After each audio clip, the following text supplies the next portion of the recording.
एक बार फिर से आप लोगों का स्वागत है। तो आज हम एक नया टॉपिक शुरू करते हैं C++ में, दैट इज स्ट्रक्चर। तो सबसे पहले आपको बताते हैं स्ट्रक्चर क्या है।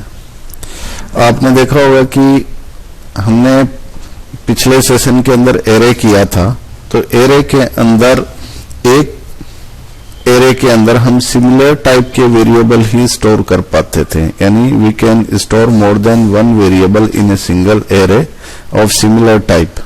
बट कई बार प्रोग्रामिंग में हमें ऐसी जरूरत पड़ती है कि हमें हेट्रोजीनियस वेरिएबल यानी डिफरेंट टाइप ऑफ वेरिएबल एक सिंगल यूनिट के अंदर हमें डिक्लेयर करने होते हैं और वो पूरा का पूरा यूनिट हमें एक साथ प्रोसेस करना होता है।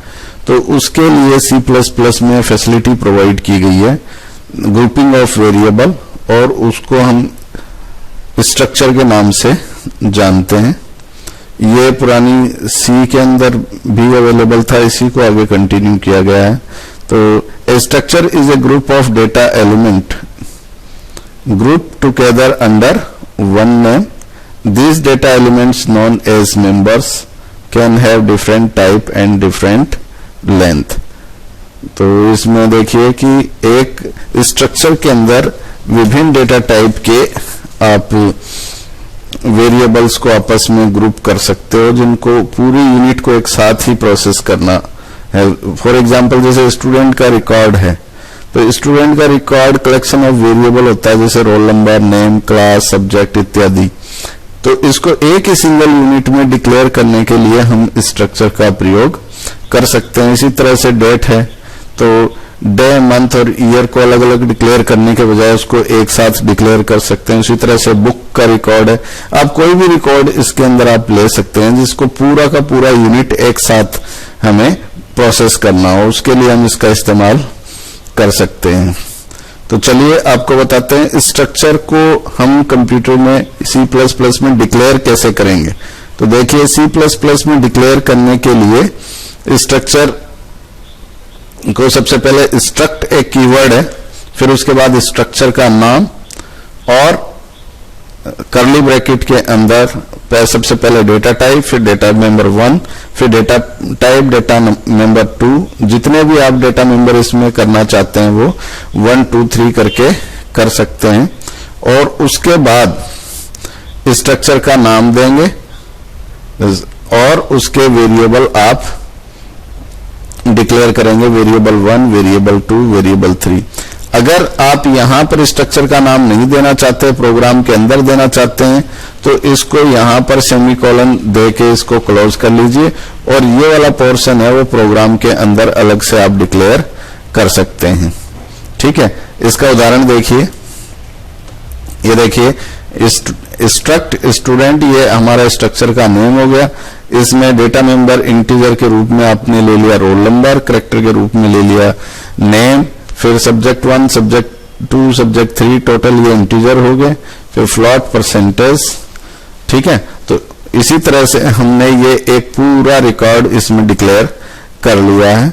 और ये स्टूडेंट जो आप लोगों का स्ट्रक्चर है, इसके हिसाब से आप लोगों को ये S1 और S2, S3 जितने भी आप वेरिएबल डिक्लेयर करना चाहते हैं वो कर सकते हैं।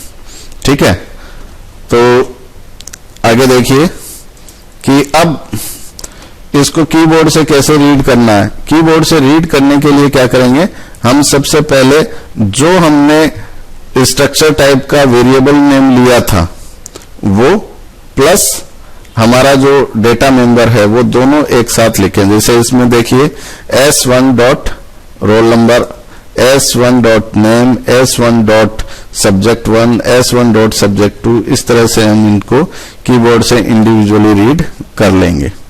ठीक है, अब इसको जैसे मान लो जब हमें कैलकुलेशन वगैरह चाहिए, तो कैलकुलेशन वगैरह करेंगे तो उसमें भी एक एग्जांपल देख लीजिए। इसी तरह से हम कैलकुलेशन करेंगे, मतलब इसको रेफरेंस कैसे करोगे आप स्ट्रक्चर वेरिएबल को।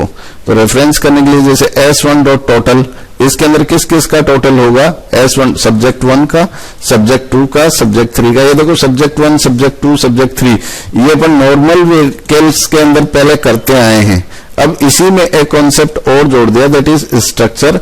तो ये डॉट ऑपरेटर के प्रयोग के साथ variable, structure variable name dot total, structure variable name dot subject 1, subject 2, इस तरह से आप इसको कर सकते हैं। ठीक इसी तरीके से आप परसेंटेज इसमें कैलकुलेट कर लीजिए। तो परसेंटेज कैलकुलेट हो गया। तो ये जो आप लोगों का कहलाता है रेफरेंसिंग ऑफ वेरिएबल कहलाता है, स्ट्रक्चर वेरिएबल। ठीक है, तो चलिए अब आपको दिखाते हैं इसको स्क्रीन के ऊपर कैसे डिस्प्ले करा जाता है। स्क्रीन के ऊपर डिस्प्ले करने के लिए भी आपका वही तरीका है जो रीड करने के लिए हमने इस्तेमाल किया था। उसमें हमने सी इन किया था, इसमें हमने सी आउट करना है बस, और ये सिंबल आपका चेंज हो जाएगा सी इन सी आउट के साथ ही। अब इसके बाद देखिए, इसी को हम कंबाइन करने के लिए एक डेटा टाइप ले लेंगे, मतलब एक प्रोग्राम लिखते हैं। ये देखिए, तो प्रोग्राम में सबसे पहले हमने ऊपर स्ट्रक्चर वेरिएबल मेन प्रोग्राम से बाहर स्ट्रक्चर डिक्लेयर किया है, और इसके बाद हमने ये मेन प्रोग्राम किया है।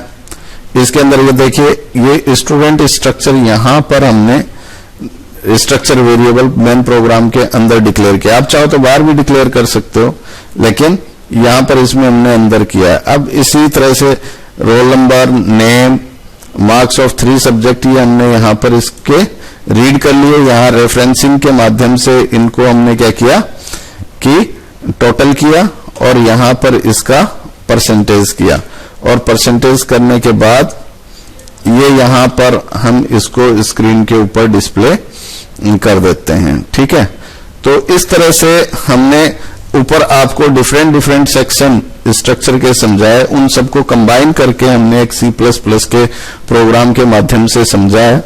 अब इसी को मैं आप लोगों को C++ के अंदर करके दिखा देता हूं, ताकि आपको कोई डाउट न रहे।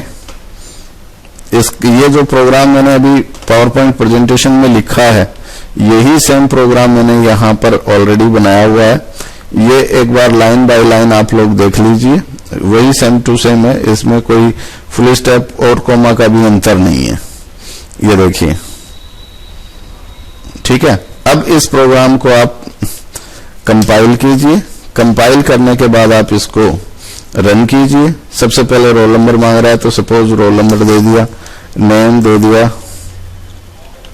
ठीक है, इसके बाद 3 सब्जेक्ट के मार्क्स मांग रहा है, ये 3 सब्जेक्ट के मार्क्स। अब ये देखिए, रोल नंबर, नेम, इसका टोटल, और 3 सब्जेक्ट इसका परसेंटेज, ये इसने डिस्प्ले कर दिया। जो हमने डिस्प्ले करवाना था वही। तो इस प्रकार से देखा कि एक स्ट्रक्चर को यूज करते हुए हमने किस तरह से C++ का प्रोग्राम बनाया है। उम्मीद करता हूं आप लोगों को समझ आया होगा ये।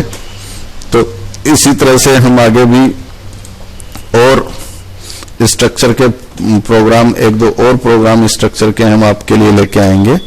ठीक है, इसके लिए हमारे नेक्स्ट वीडियोस देखते रहिए। आप सभी का धन्यवाद।